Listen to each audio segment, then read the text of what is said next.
Good morning friend, welcome to back Chumki Chumki ব্লগে। তো হচ্ছে আজকের ব্লগটা এইটুকু মানে মিনি ব্লগ।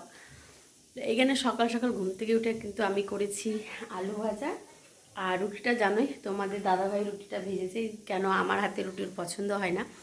আর কালকে দেখো অনেকগুলো নিয়ে এসেছি মেডিসিন। আমার শরীরটা ভালো নেই, তাই এতগুলো মেডিসিন আমাকে মানে প্রতিদিন খেতে হবে টাইম মতো করে।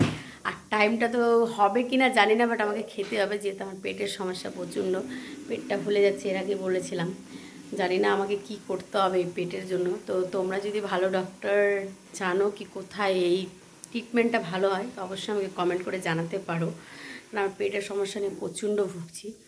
আর রুটিটা সকাল সকাল করার কারণ হলো কি, আমাকে মেডিসিন খেতে হবে, তার জন্য কিছু তো খেয়ে মানে একটা সলিড খাবার খেয়ে খেতে হবে। তার জন্য আমি রুটি আর ভাজাটা করলাম। আর জানি না কবে যেন মানে সুস্থ হব, দেখতেই পাচ্ছ। আর টাকা থাকলে অবশ্যই আমি বাইরে দেখাতে যেতাম। কি বলবো, পেটের সমস্যাটা খুবই বেশি, মানে বেশি। দোকানে কাস্টমার এসেছিলো বলে আমি দৌড়িয়ে গেছিলাম দোকানে, আর তোমাদের দাদাভাই গেছে বাথরুমে, ওই জন্য আমাকে দৌড়াতে হয়েছিল। তো হচ্ছে দোকানে যাওয়া গেলে তো এমনি যাওয়া যায় না, মানে অনেক পাড়ার লোক থাকে বলে আমাকে গামছাটা নিতে হয়।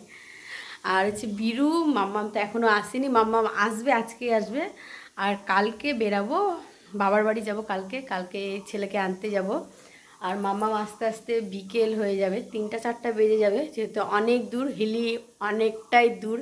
জানি না কে জানো কি নামটা শুনেছি কিনা, আর যারা জানো তো বুঝতেই পেরেছো অনেকটাই দূর।